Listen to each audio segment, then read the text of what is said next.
Welcome to The Green Rush, a podcast about the intersection of cannabis, the capital markets, and culture. On a weekly basis, hosts Ann Donahoe and Louis Goldberg of KCSA Strategic Communications speak with the business leaders, financial experts, cultural icons, legislators, and generally interesting people moving the cannabis industry forward. This week, Louis is flying solo again and speaks with Acreage Holdings Chairman and CEO Kevin Murphy. Acreage is one of the biggest multi-state cannabis operators in the United States, and over the past few years has made itself as close to a name brand as you can get in cannabis, with the addition of political heavyweights, including former Speaker of the House John Boehner, former Massachusetts Governor and primary challenger Bill Weld, and former Canadian Prime Minister Kevin Mulroney. Acreage has made big waves this year, from attempting to buy the first cannabis Super Bowl ad to its pending acquisition by Canadian mega company Canopy Growth. This is one of those interviews you're really going to want to pay attention to. So don't sit back, lean forward.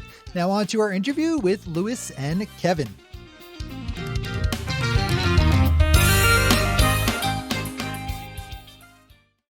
Hello, friends. Shit, I just stole that from Joe Rogan. Well, regardless.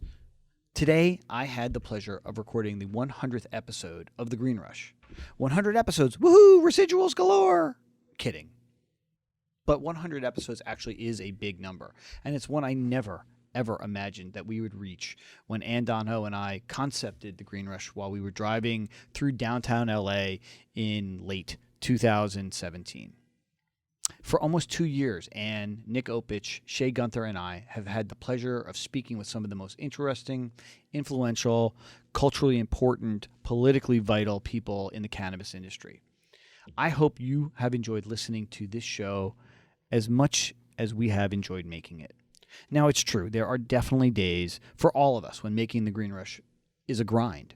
But for the most part, this has been one of the most fulfilling experiences of my career. Clearly, I'm a ham. I get to tell my bad dad jokes. I don't have to see you, my loyal listeners, our loyal listeners, rolling your eyes at me. But I appreciate the time that you have given us. Time is the only resource that we have that is completely non-renewable. And every moment that you give us is a moment you'll never get back. And therefore, I hope that you learn as much from our guests as we have. This has been truly a tremendous educational experience for us all.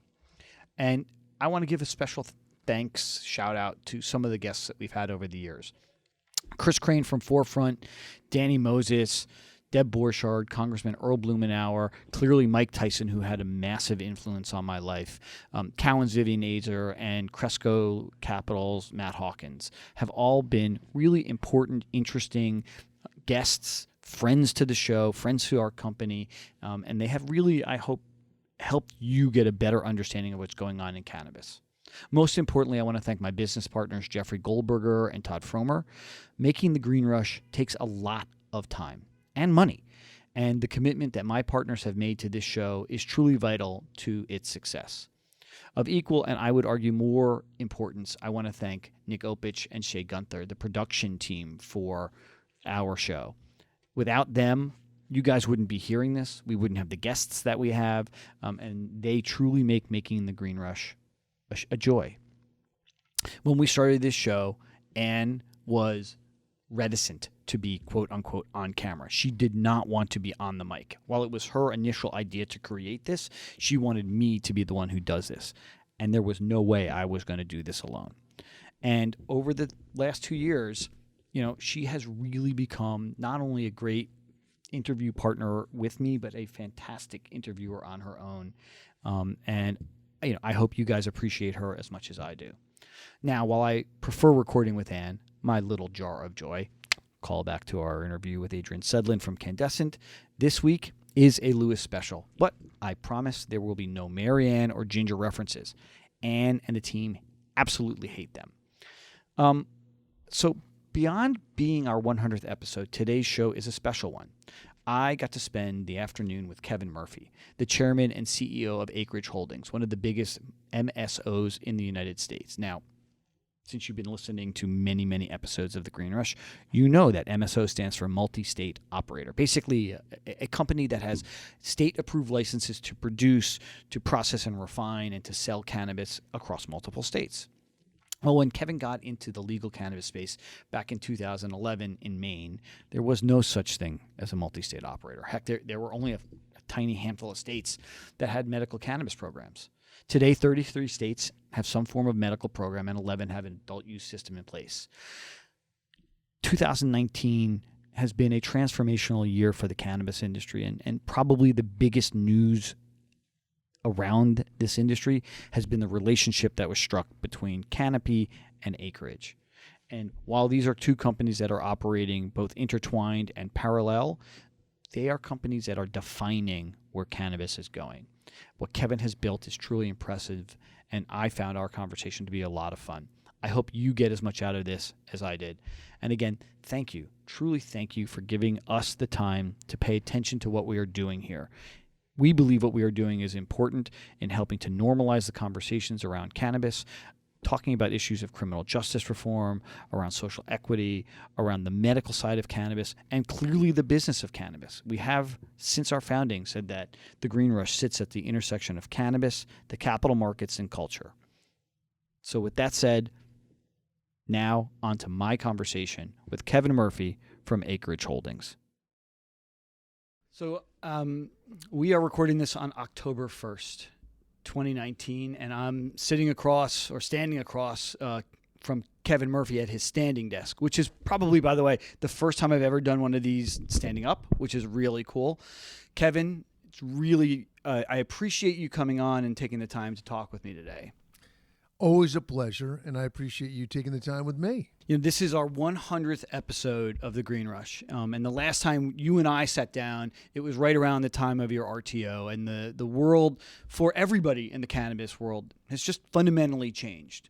And we'll get into what's going on globally, but you know, as I said, we're recording this on October 1st, and over the last week or so, we have seen some real interesting movements in D.C., specifically around the Safe Banking Act.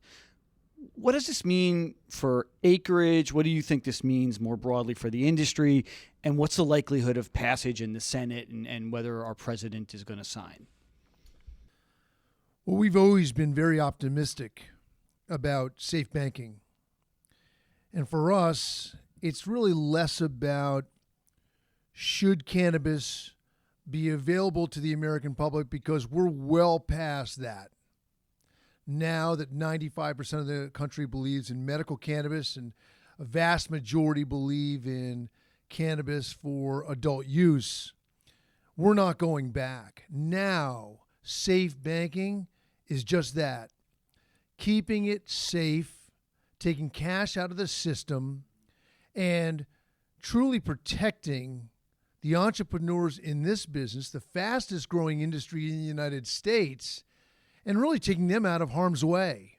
This is believed to be a cash business, and the fact of the matter is a lot of people believe that there's, with the cash outside the system, it targets a lot of the people in the business. I learned a crazy stat the other day where metropolitan Denver, cannabis is 1% of the GDP in that area, but crime rate is 10%. Cannabis crimes in metropolitan Denver, 10% of it is related to cannabis. But that's people breaking into dispensaries and stealing the cash. It's stealing not cash and keeping people, frankly, in harm's way. And I think safe banking is really a great step forward in cannabis reform, and couldn't be more excited to be a part of it. So Senator Crapo has said that he probably will bring it to the floor in the Senate in some form or another. And if he does, you know, Mitch McConnell most probably will bring it to an overall vote, and it is assumed that safe banking will pass. You are quite the astute student of politics. Do you see this happening? Do you see, first, Trump signing it, and two, do you think this happens before the end of this year, or are we looking at something that's going to take place in 2020? We're optimistic that it'll take place sooner than later. And I think with Senator Crapo behind it and President Trump stating over the last month he believes that we should leave cannabis to the states, that's messaging to all of the other Republicans that the water's safe, you can come on in, and now that votes are cast and counted, all of the people of this country will understand where their senators are in this. And I don't think any of the senators want to be left behind as it relates to the vast majority believing that we're moving in the right direction. And so I am optimistic that safe banking has a very good chance of passing this year. What about the States Act? States Act is another whole another ball of wax. I think states is making it federally permissible in the states in which cannabis reform is been voted on or legislatively put into place. So 33 states medically, of which 11 are adult use, and it makes sense to leave it to the states. But unfortunately, a lot of other bills are now being put forward because it's not a matter of whether they should make it permissible federally in the states in which there's participation, but it's how much on social reform, how much on expungements. And if you give people choice, 2, 3, 4 choices, they tend not to make a choice. Yeah. And so unfortunately, I think the States Act is being to some degree a little bit diluted with a number of other bills that are being put forth. So the cannabis industry, from a federal regulatory perspective, has been an incremental industry, right? It's been, we're going to start with medical cannabis, and that started in California, and then it went to other states, and then Colorado and Washington were the first ones to leap in from adult use perspective. SAFE is an incremental step that the industry is supporting. The States Act is another incremental step.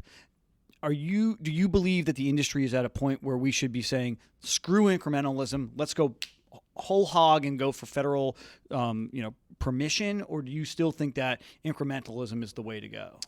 Incremental is the really only way to go, and I would agree with you. Crawl, walk, run. Very, very difficult to come out with a broad brush stroke and then have to go back on it. We've always believed that every excellent program in every state has been start slow, increase over time, increase the usage as it relates to ailments, and ultimately that leads to a good adult use state. And we've seen some states do it very, very well. We've seen some states do it less well.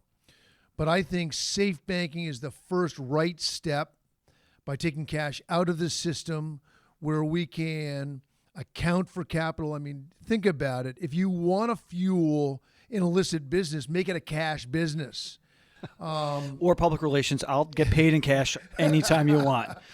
But I do think that from where we sit, we believe we've always had access to banking, but we believe the 10,000 others in this business that don't have the same opportunity that we've been afforded need to have the ability to bank. And so, again, step one, we believe will be accomplished sooner than later, and we believe it's going to be this year. And then states should quickly follow, making it permissible in the states. And then from there, let's talk about expungement. Let's talk about social inequality in the space. But I think safe banking is a great step and a step in the right direction as it relates to social equality because it gives access to the folks that may not have access to capital historically. So let's stick in politics just for a moment longer.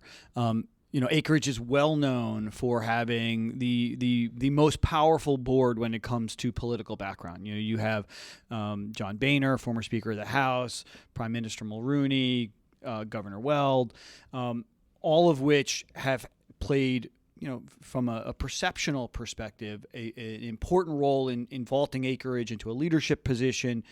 From a functional role, though, what have these guys done to help you, whether it be in the halls of power or in your boardroom? Well, we've always believed that cannabis has been the cross-section of commerce and regulation, and we believe our board addresses that exceedingly well with the esteemed board members that you've mentioned, as well as some of the business board members that we have, such as Larissa Herta, chairwoman for Time Warner Media, and Bill Von Fossen, chairman of Blue Cross Blue Shield, Massachusetts, and Doug Main, the past CFO of IBM. Legitimate operators with a lot of experience on the commerce side. With that, on the political side, Speaker Boehner and Governor Weld and Prime Minister Mulroney have given us great access to folks that we never would have had access to historically. I've often said it would take me 6 months to accomplish what John Boehner could accomplish in one phone call. And it's about the people that he has come across in his career, or whether it's Governor Weld. Is John opening his Rolodex? Oh, John has been exceptionally helpful to us and has really opened doors for us, not only in the House but in the Senate. On both sides of the aisle, because he even though he was right of center, he did have moments where he was bipartisan. Has he been able? Because those three guys are not liberal, they are not progressives. They are right of center when it comes to politics. Has John Boehner been able to help you with? I'm not saying AOC, but with the more centrist Democrats as well as the more centrist Republicans? Absolutely. He's well liked and I think well respected. And yes, many times during his career he was bipartisan. Bill Weld is libertarian, and so he has always believed in people's freedom of choice. Yes, he's a fiscal conservative, but I think that's really where it begins and ends. He's a believer in gay rights. He's a believer in cannabis reform, and he's been a very progressive thinker. He's been way out in terms of cannabis, much further than almost anybody in the Republican Party. Well, he was. He was actually 20 years ago advocating for the legalization of cannabis. And what makes him so unique is prior to his becoming the governor of Massachusetts, he was one of the top law enforcement agents at the DOJ. So it gives you an excellent perspective on not only politics, but also law enforcement. And he has been terrific for us as well. So you mentioned expungement earlier, which is a huge issue and was one of the reasons why the New Jersey bill failed. Bill Weld's background in being DOJ and understanding the mandatory minimums, the criminal justice reform issues, has he been in your ear talking about this issue? Well, we believe that reform and expungement is critical. At Acreage, we are afforded an enormous opportunity, a privilege to participate in a business that people had been incarcerated for years ago. And today. And a lot of these folks, because they didn't have the means to defend themselves, are doing time for small amounts of possession. And to us, it's a shame. But it's also, from our vantage point, a responsibility to take the resources that we've been granted and given in this business to give back and help not only with expungement, but also helping minorities achieve their career goals in this business. And we are in the midst of rolling out a very important program that we hope to take nationwide and really highlighting our participation in the space itself. So we're very, very passionate about it. So I happen to know what this is, and I'm not going to break it here because your comms team would kill me. But we will come back. You have to promise me that you will come back again to talk about the CSR initiative. Because we're very proud of it, and I'm grateful for the fact that we will keep it under wraps until we unveil it. But we couldn't be more proud to be associated. And again, it's just about doing our part. All right, let's pivot to business, right? Because arguably the biggest piece of news in the cannabis industry in 2019 was the relationship that was developed between you and Canopy.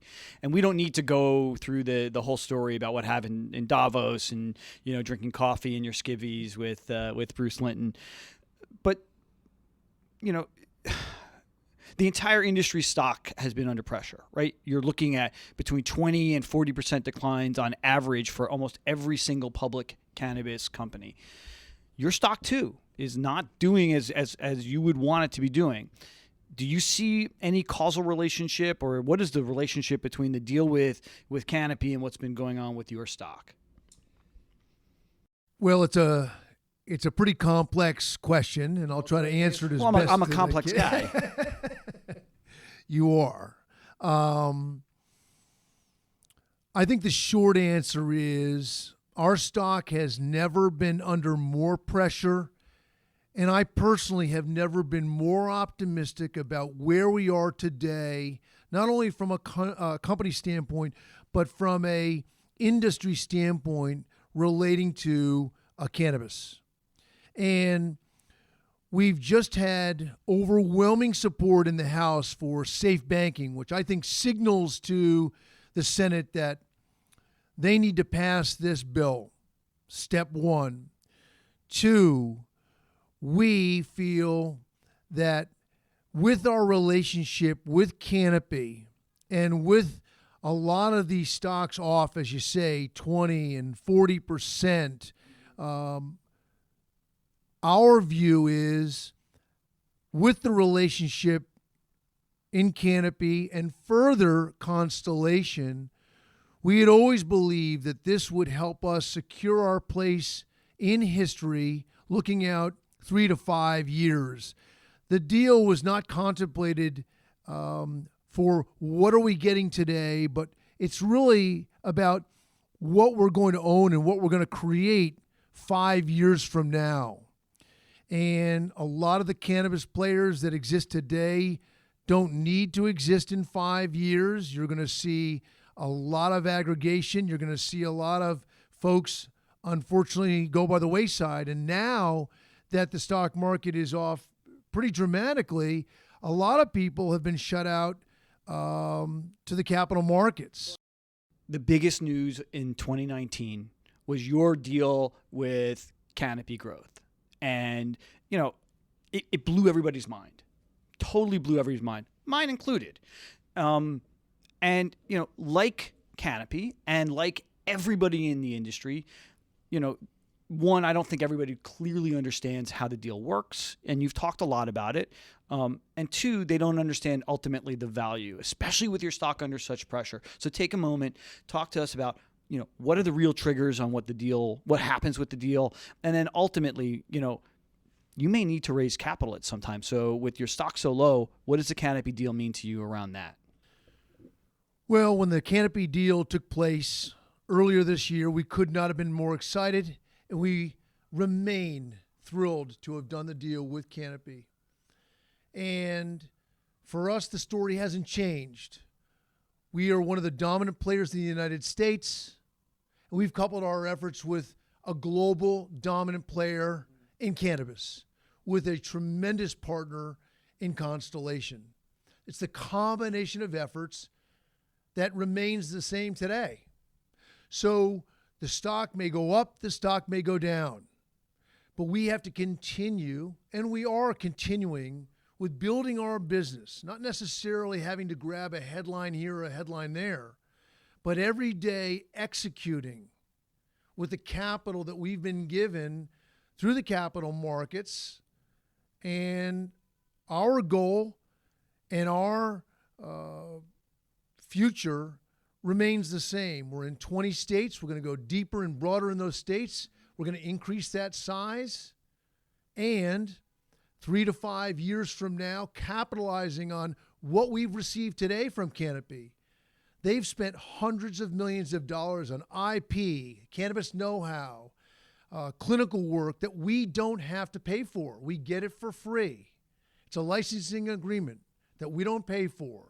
And so it's leveraging off of all of that. Plus, yes, the stock market's down and people have to access capital. Selling stock at these levels is not the best way to access capital. Just ask a bunch of people who've had to do it recently. Unfortunately, yes. And, they're borrowing at Visa plus 10. And I've got a better shot at getting, better returns or cheaper capital with my credit cards. But the view from our vantage point is, and we've always messaged it and will continue to prove the fact that we will have the cheapest capital in the business because of our affiliation with Canopy and Constellation. And that will be an enormous advantage now that things are frankly so soft. And so our goal and our plan has not changed, and are as thrilled today about the transaction as we've ever had. So there's an apocryphal story about how the deal kind of got struck in Davos last year with you and Bruce at the Cannabis house. I have to ask, is he a tighty-whitey or a boxer brief guy?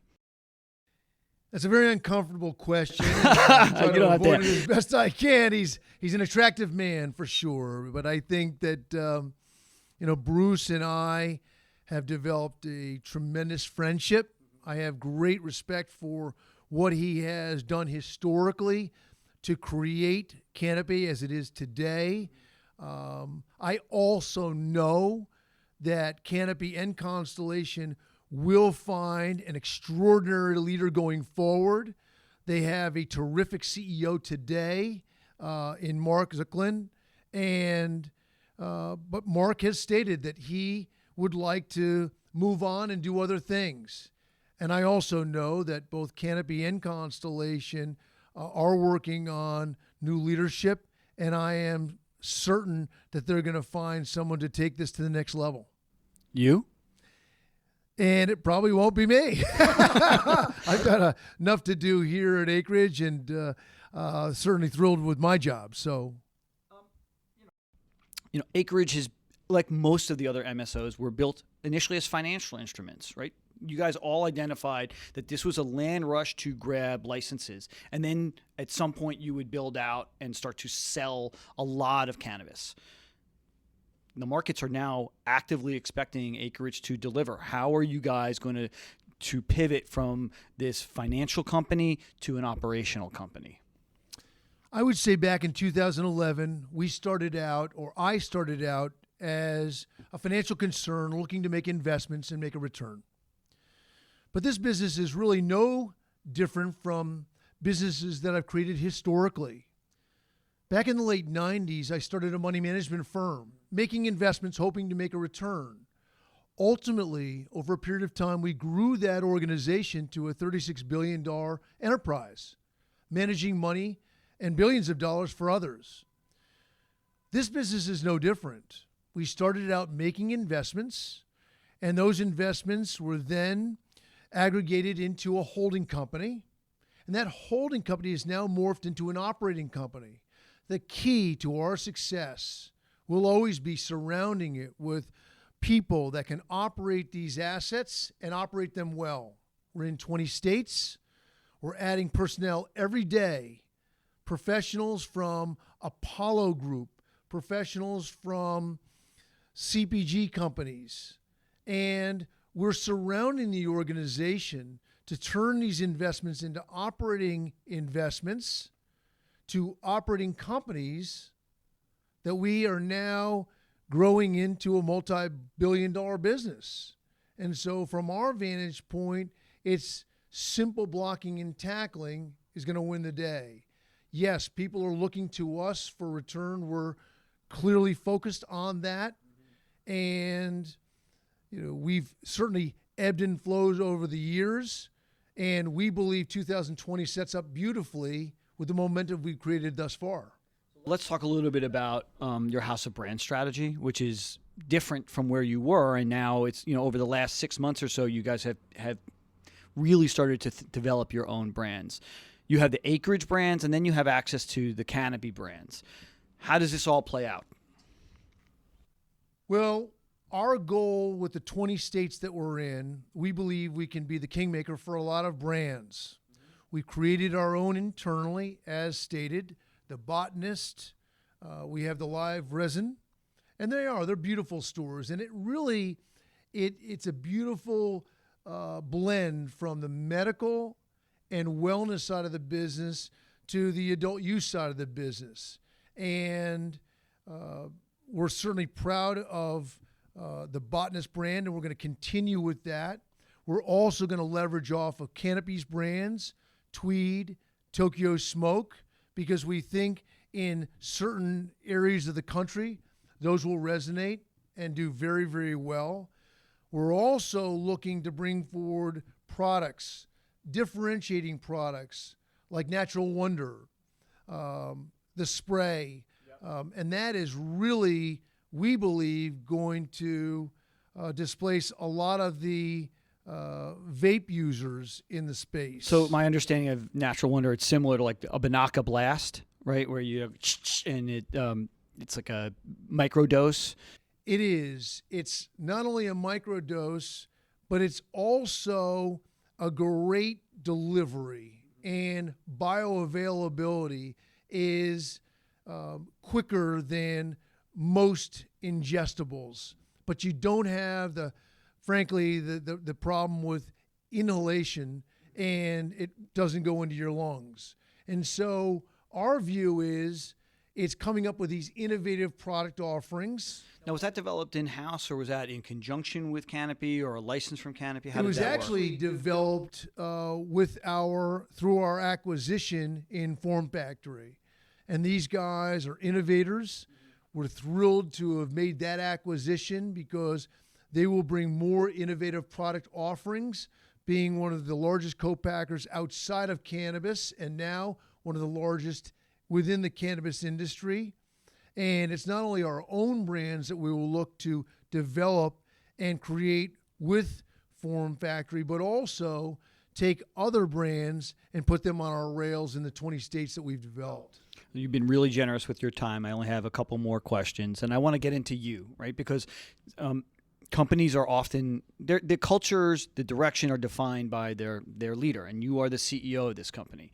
And my experience is that people learn best from failure. You can just step into success, but realistically, pain is the best teacher that you can possibly have. Can you talk about a failure in your life, whether it be business or personal, that has informed who you have become as a man, and then how that has influenced your leadership here at Acreage?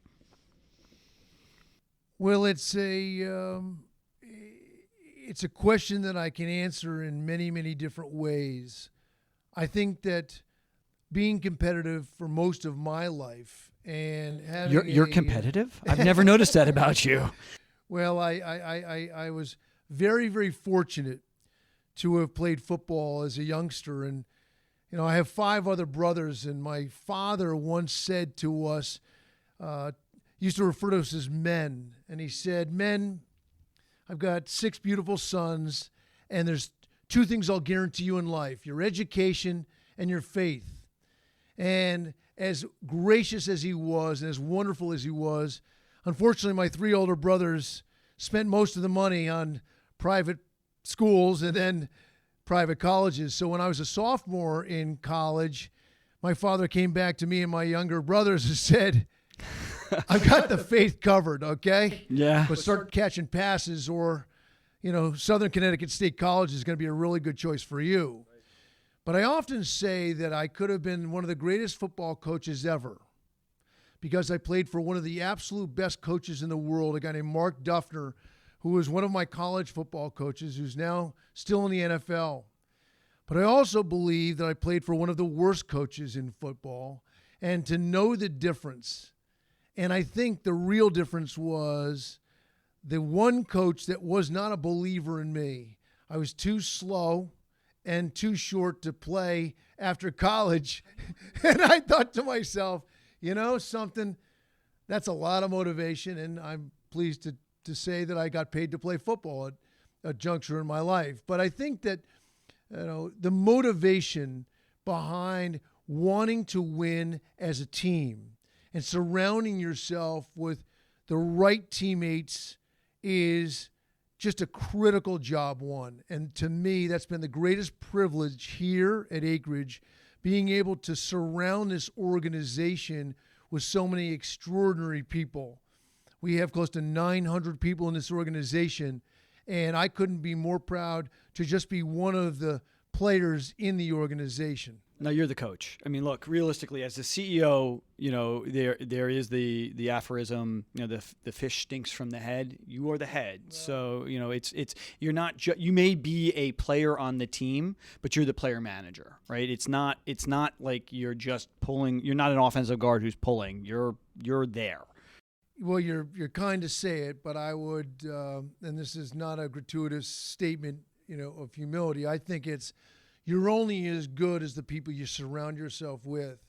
And there are a lot of decisions that I was very convicted in making. And some of my partners would say, you know, geez, Murph, you need to rethink that, or to adjust maybe some of your thinking. And I think that is really what has jettisoned into the company that we are today. And so from that vantage point, there's no 1, 2, or 3 people that could have gotten there on their own. And clearly this is a real, you know, team effort. So I've heard you talk about football a lot, and probably most people who are listening don't know that you are an avid martial artist. You know, so you talk about the lessons of teamwork from football, but what are the lessons you've learned from wearing a gi, and how have you applied those to your business life? And it's amazing, and I'm glad you mentioned it. Many years ago, as a jiu-jitsu practitioner, I was approached by some of the instructors that wanted to open their own gym, but they couldn't afford it.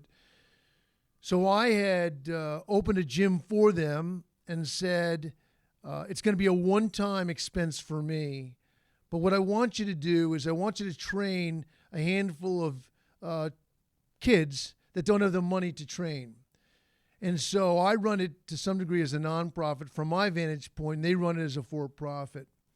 And, you know, the lessons learned on a mat, when you have a young man or woman that's troubled, that comes in to train and truly understands what it is to not only fight on the mat, but also get clear about the demons that they fight in their head. We have created extraordinary, taken children and created some amazing adults.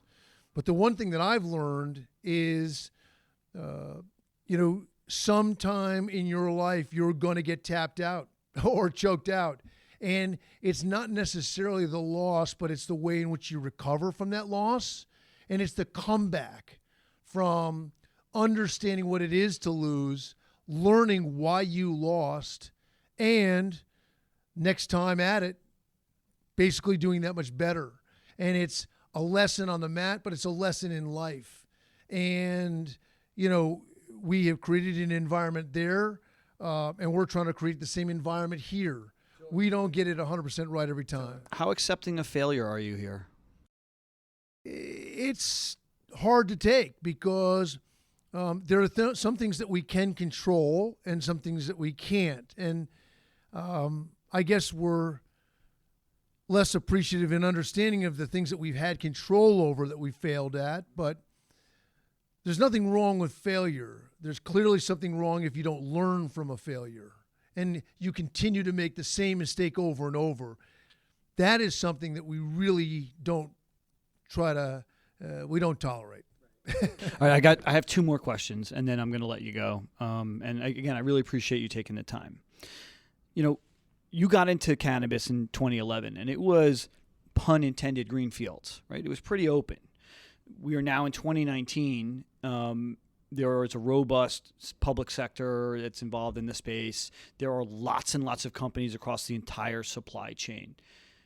Do you think there's still room for a young entrepreneur to get into cannabis, or has that ship sailed? That ship has not sailed. Now, being in it from 2011, one might think that we're in the 7th or 8th inning, but we are absolutely not. This is still a nascent business. It is still a business that is growing leaps and bounds, and I would encourage anyone that has a great idea, passion for the business, passion for a new career, to jump in with both feet. This is projected to be, frankly, from the medical side to the recreational side, but the vast opportunities on the wellness side. And, whether it's $350 billion of global usage and that number going much higher, we only capture a very small bit of it. Just simply capturing a piece of the transition from the illicit market to the regulated markets provides great opportunity. So you're now seeing more seasoned veterans getting involved and more legitimate business people getting involved. And I think that only compounds the growth and the enthusiasm for others to want to get involved. And I think this opportunity is going to grow exponentially from here. So there's plenty of room for anyone to be involved. Okay, so we're in New York City, the media capital of the world, both the legitimate and the fake news media. So you wake up tomorrow morning and you open up the New York Times or the Wall Street Journal. What is the one story that you wish the mainstream media was covering about cannabis that they're not? What are they missing? What is everybody forgetting about this industry that you wish people were paying attention to? There's a lot of answers to it. I would say if I had to speak to one, it would be that the VA now recognizes that veterans too should have an opportunity to make a choice and choose cannabis. Today, we have 33 states that are medical, but veterans really don't have an opportunity to participate in these programs because it puts them in harm's way with the federal government. And with 23 million veterans making a choice at a point in their life to potentially risk their life for this country, it's a shame that they don't have the opportunity to choose their medicine. And for institutions like the VA to recognize that opiates are a dead end and that cannabis can be a much greater solve, that would be the greatest headline that I would see on the Wall Street Journal waking up tomorrow. A special thanks to Kevin Murphy, Chairman and CEO of Acreage Holdings. As always, Kevin was a fantastic guest. And if you want to chat with us, you can find us on Twitter with the handle @the_GreenRush or on Instagram @the_GreenRush_podcast. As always, you can drop us an email at greenrush@kcsa.com. We are always looking for feedback, guest ideas, questions, you name it. We're open to pretty much anything. Send us a note. And please don't forget to subscribe, rate, and review The Green Rush on Apple Podcasts, on Google Play, on Stitcher, wherever you are listening to this. Every little bit helps. That's one take, Shay. One take.